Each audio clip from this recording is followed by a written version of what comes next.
Doctor Arshad Mahmood here. So इस video के अंदर हम न्यूरोटोलॉजी के इंपॉर्टेंट एक्सरेज को डिस्क्राइब करेंगे कि इसमें इंपॉर्टेंट एक्सरेज कौन कौन से हैं, उसकी डिस्क्रिप्शन क्या है। ये एग्ज़ाम और टॉक स्टेशन के लिहाज से आपका इंपॉर्टेंट वीडियो है। तो सबसे पहले एक एक्सरे आपको दिखाया गया है, ये न्यूनेटल एज ग्रुप का एक्सरे है। So this is x-ray chest frontal projection showing bilateral white out lungs with air bronchograms and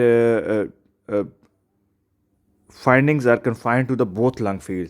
so ये एक्सरे जो है टिपिकल है फॉर द आरडीएस। कैसे बताएंगे हम क्योंकि आपको बोथ साइड पे लंग्स जो हैं बिल्कुल आपको वाइट आउट नज़र आ रहे हैं, थोड़े बहुत आपको एयर ब्रोंकोगैस नज़र आ रहे हैं, बाकी आपके लंग्स वाइट आउट हैं। सो आपको डिस्क्राइब ऐसे करेंगे, x ray chest frontal projection of paediatric age group showing bilateral white out lung, air bronchograms are present, however the costophrenic cardiopharyngeal angles are not well visualized, cardiac silhouette is also not visualized. So this is most likely case of the advanced stage RDS, that is respiratory distress syndrome. ठीक है, next x ray. सो इस x-ray में अगर देखें आप तो आपको जो है वो कुछ ट्यूबिंग नज़र आ रही हैं। ट्यूबिंग को सबसे पहले हम मार्क कर लेते हैं। सो ये ट्यूबिंग जो हमारी स्टोमक की तरफ जा रही है ये एनजी ट्यूब है, ये ट्यूबिंग हमारी है एटी ट्यूब और ये हमारी है सेंट्रल लाइन। ठीक है, दोबारा देखें आप, ये है हमारी जो इधर जा रही ट्यूब, ये है स्टोमक की तरफ, ये हमारी ट्रेकिया की ट्यूब जा रही है। जो इसका जो ल्यूमन होता है ना एटी ट्यूब का, ये डबल ल्यूमन होता है। ठीक है, तो आपको दोनों साइड पे दो लाइन नज़र आ रही हैं, दो लाइन नज़र आ रही हैं। इसकी टिपिकल पहचान ये है। और आपको एक सेंट्रल लाइन नज़र आ रही है क्योंकि ये नेक से इस साइड पे आ रही है और यहाँ पे राइट एट्रियम के अंदर आ रही है। ठीक है, तो ये आपकी सेंट्रल लाइन है। ये कोई बाहर से ट्यूब पड़ी हुई है, तार पड़ी हुई है, जो भी हो सकता है, कोई आर्टिफैक्टिस कह सकते हैं आप इसको। तो इस एक्सरे के अंदर इंपॉर्टेंट फाइंडिंग ये है कि आपकी जो ईटर ट्यूब है वो आपके राइट मेन ब्रोंकस में पड़ी है, जिसकी वजह से आपका लेफ्ट लंग जो है वो पूरा नज़र नहीं आ रहा। So there is homogeneous opacity involving the left hemithorax with obscuring the left cardiopharyngeal costopharyngeal angle, and the left sided cardiac silo is not visualized, and patient is having tracheostomy tube malposition in the right main bronchus. So most likely case of the malposition ET tube endotracheal tube leading to the collapse of the left lung. ठीक है, तो left lung हमारा collapse है, eighty tube हमारी right main bronchus में पड़ी हुई है और बाकी ट्यूबिंग मैंने आपको बता दी है, सबको आपको पता होनी चाहिए। अब न्यूनेटल एज ग्रुप के अंदर ट्यूबिंग्स बहुत इंपॉर्टेंट है, डिफरेंट ट्यूबिंग्स होती हैं। आपने सब ट्यूबिंग को देखना है कि क्या है। पिछली एक्सरे में मैंने आपको बता दिया कि एनजी ट्यूब कैसे नज़र आती है, ट्रेकियोस्मी ट्यूब कैसे नज़र आती है और हमारी सीवीपी लाइन कैसे नज़र आती है। इसमें हम दो इंपॉर्टेंट ट्यूब्स को देखेंगे जो कि हमारी हैं UVC and UAC। UVC stand for the umbilical venous catheter और UAC stand for the umbilical artery catheter. जो हमारी इस वीडियो आप गौर से देखें तो आपको इससे यहाँ समझ आएगी। तो जो हमारी अम्बलाइकल वेन है, ठीक है, वो हमारी यहाँ अम्बलाइकस से अगर आप करें तो वो डायरेक्टली वहाँ से हमारे लिवर की तरफ जाती है। सो जो भी अम्बलाइकल वेनस कैथेटर होगा डायरेक्टली हमारा इधर से जाके इधर वेन हमारे लिवर के थ्रू होते हुआ इंफीरियर वेना केवा में चला जाएगा। ठीक है, जबकि जो हमारी अम्बलाइकल आर्टरी है वो अम्बलाइकस से होते हुए पहले नीचे जाएगी और फिर हमारी इंटरनल जो आइलिक में जाएगी, फिर कॉमन आइलिक में जाएगी और फिर एओर्टा की तरफ जाएगी। ठीक है, तो इसका जो इनिशियल कोर्स वो डाउनवर्ड होगा और फिर ये अपवर्ड जाएगी। सो ऐसी कोई भी जो ट्यूबिंग है जो पहले नीचे जाती है और फिर ऊपर जाती है तो वो होती है अम्बलाइकल आर्टरी कैथेटराइजेशन। जो ट्यूबिंग डायरेक्टली ऊपर की तरफ जाती है वो होती है अम्बलाइकल वेनस कैथेटराइजेशन। तो हम पीछे दोबारा जाते हैं पिछली वीडियो की तरफ। तो इसमें आप अगर आप देखें तो आपको एक ट्यूबिंग जा रही है जो डायरेक्टली ऊपर जा रही है, ठीक है, और लिवर के थ्रू होते हुए वेना केवा की तरफ जा रही है। दूसरी ट्यूबिंग जो है वो पहले नीचे जाती है फिर ऊपर जा रही है। ठीक है, जैसे पहले मैं बताया था कि जो वेनस कैथेटर है वो डायरेक्टली ऊपर जाता होता है, जबकि अम्बलाइकल आर्टरी कैथेटर नीचे की तरफ जाता है। वो अम्बलाइकस से पहले जाता है इंटरनल आइलिक में, फिर कॉमन आइलिक में, फिर एओर्टा में जाता है। सो ये है umbilical UAC that is umbilical arterial catheterization और ये है UVC that is umbilical venous catheter. ठीक है, तो ट्यूबिंग का पता होना बहुत ज़रूरी है आपको न्यूनेटल और पीडियाट्रिक एज ग्रुप के एक्सरेज के अंदर। इस एक्सरे को देखें तो आपको इस एक्सरे के अंदर फाइंडिंग क्या नज़र आ रही हैं। फाइंडिंग आ रही हैं हमारी इसकी बायलेटरल जो है वो इन्फिल्ट्रेट्स हैं, नॉन होमोजेनस ओपेसिटीज़ हैं, हाइपर इन्फ्लेटेड लंग फील्ड्स हैं और जो है वो कुछ एरियाज़ के अंदर आपको हाइपर इन्फ्लेशन मिल रही है और कुछ एरियाज़ के अंदर आपको हाइपर इन्फ्लेमेशन मिल रही है। So x-ray just frontal projection showing bilateral opacifications with patchy hyperinflation and the consolidations with increased lung volume. So most likely case of MAS, that is meconium aspiration syndrome. meconium aspiration syndrome में क्या होता है कि आपका patchy areas होते हैं जहाँ पे आपकी कोलैप्स होता है, पैची एरियाज आपके हाइपरइन्फ्लेशन होते हैं और आपके वो जो है बायलैटरल इन्फ्लेटेट्स आपको नज़र आते हैं। ठीक है, नेक्स्ट एक्सरे इंपॉर्टेंट है, इसमें अगर आपको फाइंडिंग बहुत वाइल्ड नज़र आ रही है, फाइंडिंग है आपकी इस एरिया के अंदर, फाइंडिंग क्या है, फाइंडिंग है कि आपकी जो है N G tube is seen coiled within the neck region. So N G tube कब क्वाइल करती है, जब आपका जो है एन जी ट्यूब हम पास करते हैं एसोफेगस के थ्रू। जब भी आपकी एसोफेगस ब्लॉक होगी, जैसा कि टेफ में होता है, दैट इज़ ट्रेकोएसोफेजियल फिस्टूला, तो जब ट्रेकियल एट्रीजिया होगा टेफ के साथ, सो हमारी एन जी ट्यूब आगे नहीं जाएगी, वापस इस तरह मुड़ेगी, और जब आप उसका एक्सरे करेंगे तो आपको क्वाइल ट्यूब नज़र आएगी। So it is basically case of tracheoesophageal fistula most likely, but tracheal atresia तो डेफिनेटली है। ट्रेकियल एट्रीजिया केस है, और मोस्टली ट्रेकियल एट्रीजिया के साथ ट्रेकोएसोफेजियल फिस्टूला भी होता है, ठीक है। So coil tube is seen in the neck, most likely case of tracheal oesophageal atresia along with tracheoesophageal fistula. तो इसके अंदर नेक्स्ट हम क्या करेंगे, हम बेरियम स्टडीज़ परफॉर्म करेंगे। इस एक्सरे में देखें तो आपको बहुत इंपॉर्टेंट फाइंडिंग नज़र आ रही हैं। एक्सरे के अंदर जो इंपॉर्टेंट फाइंडिंग ये है कि आपको मल्टीपल एयर लुसेंसीज नज़र आ रही हैं। लेफ्ट साइड पे आपका जो लेफ्ट लंग है वो कोलैप्स हुआ पड़ा हुआ है, और आपकी मीडियस्टेनम जो है वो राइट साइड पे शिफ्ट हो गई है। ट्रेकोस्मी ट्यूब इन प्लेस है, लेकिन वो भी राइट साइड के ऊपर शिफ्ट हुई है, और आपका जो लेफ्ट साइड का डायफ्राम है वो आपको नज़र बिल्कुल नहीं आ रहा, और ये जो ओपेसिफिकेशंस हैं ये आपके एब्डोमेन के साथ कंटिन्यू कर रही हैं, ठीक है। तो इसको हम डिस्क्राइब कैसे करेंगे, हम डिस्क्राइब ऐसे करेंगे, x ray chest frontal projection of neonatal age group showing multiple lucencies involving the left hemithorax. The diaphragm marking is not visualized on the left side. The air lucencies are showing continuity with the abdomen. फिर हम बताएंगे कि left lung is collapsed, and फिर हम बताएंगे कि mediastinum is shifted toward the right side. फिर हम बताएंगे trachea is shifted toward the right side. फिर बताएंगे कि endotracheal tube is in place, ठीक है। तो ये हमारी टिपिकल फाइंडिंग्स हैं। तो जब आपको डायफ्राम नज़र नहीं आ रहा, एयर सेंसीज आपको चेस्ट में नज़र आ रही हैं और वो कंटिन्यू कर रही हैं एब्डोमेन के साथ, सो केस है सी डी एच का, this is congenital diaphragmatic hernia, जो कि मोस्टली लेफ्ट साइड पे होता है, ठीक है, और बॉक्टलेग टाइप होता है। जो मोरगैगन की हर्निया होता है वो हमारा मिड में होता है, और वो पैरासोफिजियल होता है। ये बॉक्टलेग टाइप ऑफ हर्निया है जो हमेशा लेफ्ट साइड के ऊपर होता है। सो इसमें हम क्या करेंगे, हम इसको एम्बोबैगिंग बिल्कुल नहीं करनी है, आपने टाइमली इंटूबेट करना है। इसका फिर एको होगा, देखेंगे एसोसिएटेड कंजेंटल मैलफॉर्मेशन के लिए, और स्टेबलाइज करके इसकी फिर सर्जरी होगी। इसकी एनजी फ़ौरन इसके आप दो चीज़ें करनी होती हैं, एक एनजी डिकम्प्रेशन करनी होती है, और इसमें एम्बोबैगिंग नहीं करनी होती। एम्बोबैगिंग क्यों नहीं करनी होती, जब एम्बोबैगिंग करते हैं आपकी तो एयर आपकी थोड़ी बहुत स्टमक में भी जाती है। जब एयर हमारी इन एरियाज़ के अंदर आएगी तो ये और इन्फ्लेट कर जाएंगे, और जो थोड़ा बहुत आपका लंग पड़ा हुआ है ये भी कोलैप्स हो जाएगा, तो पेशेंट एक्सपायर हो जाएगा। सो इसमें हमने क्या करना है, एम्बोबैगिंग बिल्कुल नहीं करनी। और मैं इसमें एनजी क्यों पास करनी, जब आप एनजी पास करेंगे तो आपका इन एरिया में जो फ्लूइड पड़ा है वो वापस आ जाएगा, तो ये एरिया डिकम्प्रोमाइज हो जाएंगे, तो आपका लंग फिल जो यहाँ पड़ी है वो हो सकता है यहाँ तक आ जाए, तो पेशेंट के लिए ब्रीदिंग ईजी होती है। एको क्यों करवाना है, क्योंकि इसके साथ एसोसिएटेड कंजेंटल मैलफॉर्मेशन होते हैं। जब आप तक सर्जरी परफॉर्म करने जाएंगे तो डेफिनेटली एनेस्थीसिया का रिस्क होता है, तो पहले आप उसकी जो है वो congenital malformation, congenital heart disease rule out करना चाहते हैं। इस एक्सरे को देखें अगर आप, तो इसके अंदर अगेन आपको मल्टीपल एयर लुसेंसीज नज़र आ रही हैं लेफ्ट साइड के ऊपर, ठीक है। लेफ्ट साइड पे आपको मल्टीपल एयर लुसेंसीज नज़र आ रही हैं, लेकिन अगर आप देखें तो डायफ्राम आपका लेफ्ट साइड पे क्लियर नज़र आ रहा है, ठीक है।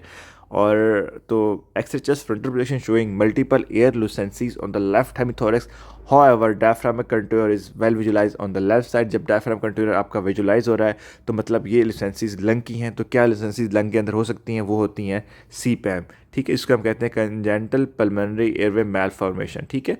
इसको सी कैम भी कहते हैं, कंजेंटल सिस्टिक एडिनोमेटाइड मैलफॉर्मेशन, ठीक है। तो इसमें क्या होता है, नेक्स्ट ऑप्शन आपका सर्जिकल ही होता है, सर्जरी में आपको उस बच्चे को भेजते हैं।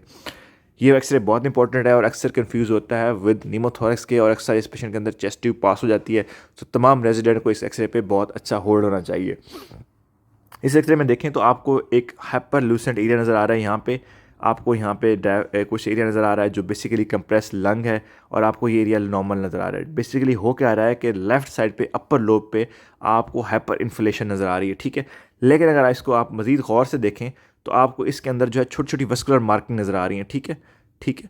तो क्या हो रहा है इसमें कि आपको सिर्फ एक लोब बहुत बड़ी नज़र आ रही है, आपको उस हाइपर आपको एक लोब के अंदर हाइपर लुसेंसी नज़र आ रही है, वो आपको लोब ज़्यादा ब्लैक नज़र आ रही है, पर उस लोब के अंदर आपको वेसल मार्किंग भी नज़र आ रही है, और आपको बाकी लंग कंप्रोमाइज नज़र आ रहा है, और आपको एक लोब बिल्कुल ठीक नज़र आ रही है, ठीक है। तो ये बेसिकली क्या है, ये है CLO, that is congenital lobar over inflation, जो मोस्ट कॉमनली इफेक्ट करती है लेफ्ट साइड की अपर लोब को। अब इंपॉर्टेंट ये है कि यहाँ पे लोग इसको नीमोथोरैक्स बोल देते हैं, तो नीमोथोरैक्स क्यों नहीं है, इसलिए कि ये एक लोबार है कि सिर्फ एक लोब को इन्वॉल्व करता है। नीमोथोरेक्स जो है वो लंग से बाहर की कंडीशन है, वो लोब को इफेक्ट नहीं करती, उसके अंदर ऐसी फाइंडिंग आती हैं, ठीक है। इस तरह की फाइंडिंग नहीं आती बल्कि इस तरह की फाइंडिंग आती हैं। उसके अंदर फाइंडिंग होती हैं इस तरह का एरिया ब्लैक होता है, बल्कि इसके अंदर जो फाइंडिंग है वो इस तरह का एरिया ब्लैक है, तो अगेंस्ट है। जो नीमोथोरेक्स रहता है उसके अंदर आपको कोई ब्लड वेसल नज़र नहीं आती, लेकिन जहाँ पे अगर आप देखें तो आपको छोटी छोटी वाइट एरिया नज़र आ रही है, बेसिकली ब्लड वेसल्स हैं, ठीक है। नीमोथोरेक्स के अंदर आपको प्लूरो पैरेन्काइमल आपको लाइन नज़र आती है, एक लाइन बनी होती है दोनों साइड के ऊपर, बिल्कुल एक लाइन होती है, जबकि यहाँ पे कोई आपको लाइन नज़र नहीं आ रही, आपको एक पूरा एरिया बाहर नज़र आ रहा है, ठीक है। तो ये चीज़ इसके अगेंस्ट है। ये बेसिकली CLO है। इसके अंदर हम क्या करते हैं, हम नेक्स्ट CT चेस्ट परफॉर्म करते हैं और फिर सर्जिकली इस लोब को हम रिसेक्ट करेंगे, और इसके अंदर चेस्ट ट्यूब अगर आप पास कर देंगे तो आपको क्या बन जाएगा, आपको पेशेंट को बन जाएगा ब्रोंकोप्लूरल फिस्टूला, और फिर उसकी सर्जरी प्रोलॉन्ग हो जाएगी, उसको कॉम्प्लिकेशंस होंगी, और आप definitely you have part in that complication, ठीक है। तो इससे आपने अवॉइड करना, ये मेरा आप सबके लिए मैसेज है। अब ये एक्सरे देखें और पिछले से हम कंपेयर करेंगे, तो यहाँ पे अगर आप, मैंने जैसे पहले बताया था, डिफरेंस बताए थे। पहली बात तो ये है कि इसके अंदर आपको जो है ये थ्रू आउट ऐसे नज़र आती है, ये होता है नीमोथोरेक्स। क्योंकि ये लोब लंग से बाहर की कंडीशन है, तो ये पूरी साइड को इफेक्ट करता है, ना कि सिर्फ एक लोब को इफेक्ट करता है। इसको अगर आप देखें तो बिल्कुल जेट ब्लैक है, उसके अंदर आपको कोई ब्लड वेसल नज़र नहीं आ रही, कोई ब्लड वेसल नज़र नहीं आ रही। So no vascular marking are seen in this hyper inflated area. तीसरा आपको मैंने बताया था कि आपको प्लूरो पैरेन्काइमल लाइन नज़र आती है, लाइन गुजर के आ रही है, लाइन गुजर के आ रही है, ठीक है। तो इसके अंदर आपको लाइन नज़र आई, जबकि उसमें कोई लाइन नज़र नहीं आ रही थी। तो 3 डिफरेंसेस हैं जो आपको बताने हैं।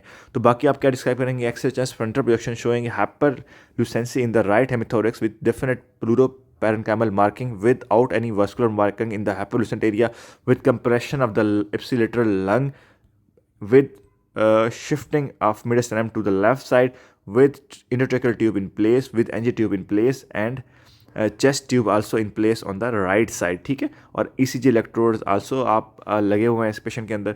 सो इस पेशेंट के अंदर डिफरेंट चीज़ें हैं, सबको आपने बारी बारी डिस्क्राइब करना है, ठीक है। तो ये है हमारी चेस्ट ट्यूब है, ये हमारी इटी ट्यूब है, ये हमारी NG ट्यूब है, ये हमारे ECG के इलेक्ट्रोड्स हैं, ठीक है। और ये मीडियस्टिनम यहाँ तक पहुँची हुई है, ये कोलैप्स लंग है, सो मीडियस्टिनम शिफ्ट भी है। सो ये बेसिकली टेंशन नीमोथोरेक्स का केस था। टिपिकल एक्सरे है, इस एक्सरे के अंदर आपको क्या नज़र आ रहा है, एक बबल और 2 bubble. So it is basically double bubble sign. किस में होता है, ड्यूडेनल रीजन में होता है।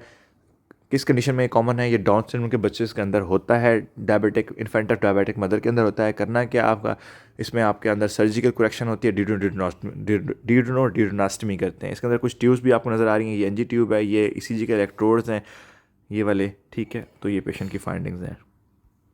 इस एक्सरे में देखें तो आपको क्या नज़र आ रहा है, ये बेसिकली केस है बेरियम अनीमा का। ये सारा बेरियम यहाँ से दिया आपका, बेरियम अनीमा जो है आपकी सारी कोलोन को आपको ओसिफाई करता है। तो बेरियम अनीमा हमने दिया है। इस बेरियम अनीमा में देखें आपको, तो ये थोड़ा सा कोलोन का साइज़ देखें, इस कोलोन का साइज़ देखें और रेक्टम का साइज़ देखें, तो कोलोन का साइज़ बहुत छोटा है। नॉर्मली कोलोन का साइज़ इतना नहीं होता, इसको हम कहते हैं मैक्रो कोलोन। सो barium enema showing macro colon. और कोलोन के अंदर आपको देखें तो आपको ये एरिया ब्लैक नज़र आ रहा है, ये ब्लैक, ये ब्लैक, ये ब्लैक। सो बेसिकली आपको इसके अंदर मेकोनियम प्लग नज़र आ रहे हैं। सो barium anemia showing small caliber of the colon along with the multiple opacifications। सो ये क्या है, बेसिकली मेकोनियम प्लग सिंड्रोम है, जिसमें अंदर आपकी कोलोन मैक्रो कोलोन है और उसके अंदर भी ओपेसिफाइड एरिया है। करेंगे क्या, इसके अंदर हम इसको कंट्रास्ट एनीमा देते हैं, जो कि डायग्नोस्टिक और थेराप्यूटिक होता है, जो कि इनको डिजोल्व करके निकाल लेता है।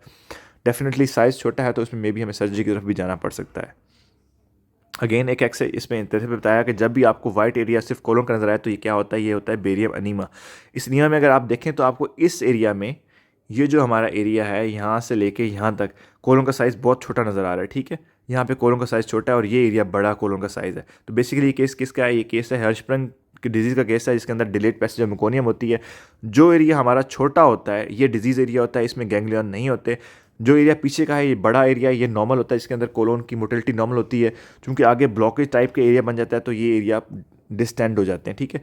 तो जो ये एरिया है ये है एगोगोनिक एरिया, इसके अंदर आपके गैंग्लियन सेल नहीं है, ये एरिया प्रॉपर कंट्रैक्ट रिलैक्स नहीं कर पाता, जिसकी वजह से ये एरिया छोटा रह जाता है। तो आप बताएंगे कैसे, आप बताएंगे कि basically the study is barium enema.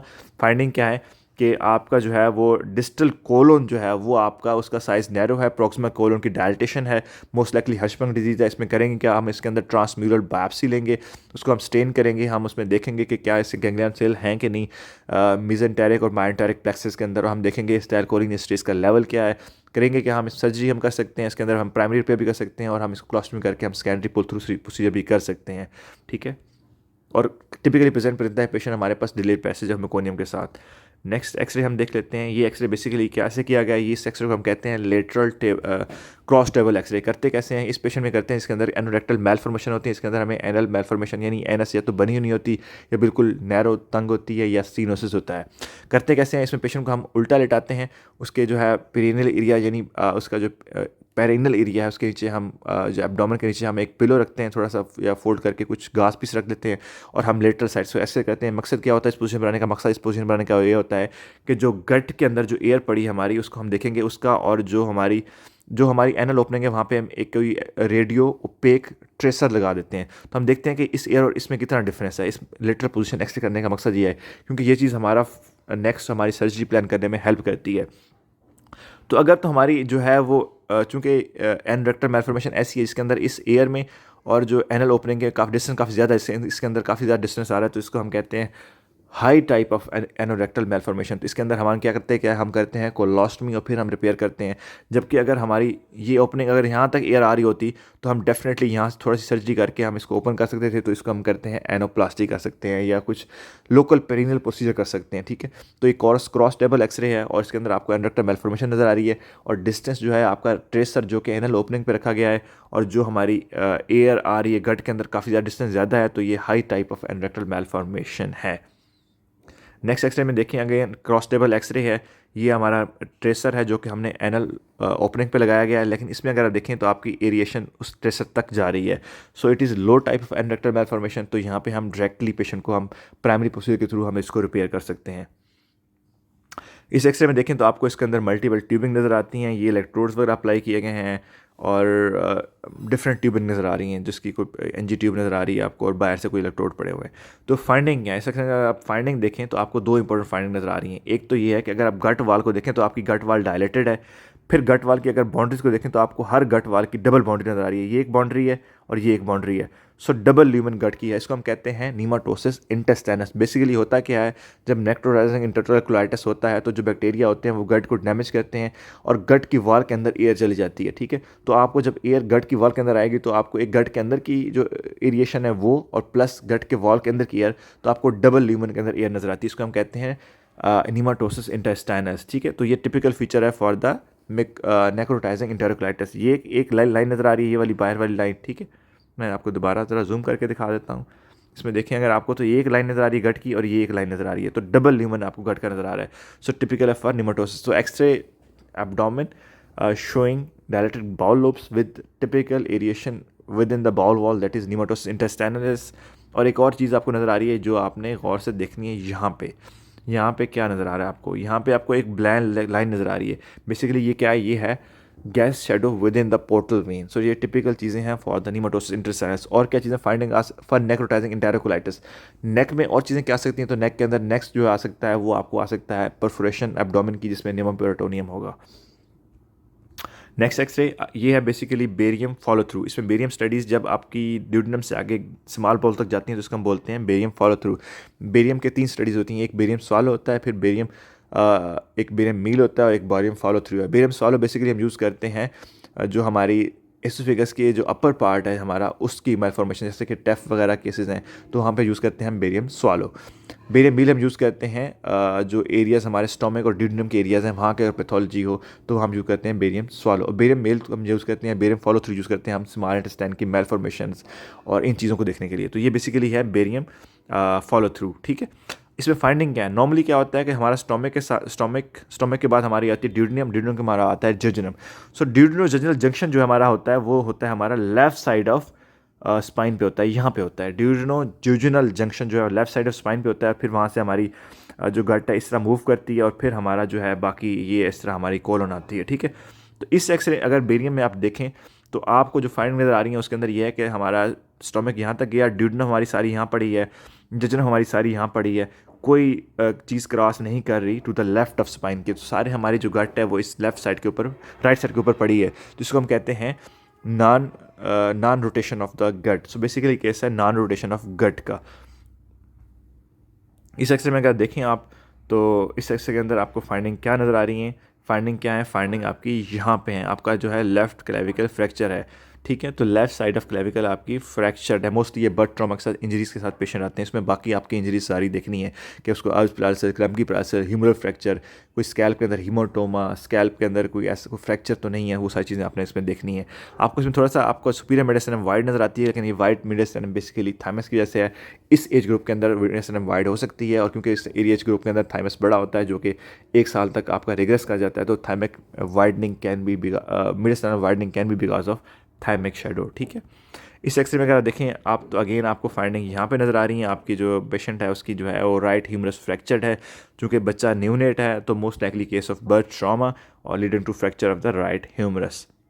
इस एक्सरे में अगर फाइंडिंग देखें आपको, तो आपको एक एब्डोमेन के अंदर एक लाइन, ब्लैक लाइन नज़र आ रही है, सारी ब्लैक लाइन यहाँ से यहाँ से यहाँ से यहाँ से आ रही है। तो ये बेसिकली क्या है? ये केस है न्यूमा पेरिटोनियम का। तो इसको टिपिकल अपीयरेंस को हम कहते हैं फुटबॉल साइन, कि आपको फुटबॉल अंदर फुटबॉल पड़ी है और बाकी सारा एरिया काला हुआ पड़ा है, बाहर सारा काला हुआ पड़ा है, तो इसको हम कहते हैं फुटबॉल साइन। और बेसिकली ग्रॉस न्यूमा पेरिटोनियम जब होता है तो आपको ये फाइंडिंग नज़र आती हैं। सो कुछ इंपॉर्टेंट एक्सरेज थे जो कि न्यूरोटोलॉजी के पॉइंट ऑफ व्यू से इंपॉर्टेंट थे, जो एग्जाम के पॉइंट ऑफ व्यू से आपके लिए इंपॉर्टेंट है। रिक्वेस्ट आपसे ये है कि जो बाकी वीडियो हमारी टॉक से रिलेटेड है, एग्जामिनेशन से रिलेटेड है, और हमारी जो स्पॉट डायग्नोसिस की प्ले लिस्ट है यूट्यूब पे, वो सबको देखें, और अपने जो है व्हाट्सएप ग्रुप्स कॉलेज के हैं, आपके हॉस्पिटल के हैं, उनके अंदर दूसरे कॉलीग के साथ भी शेयर करें। Thank you.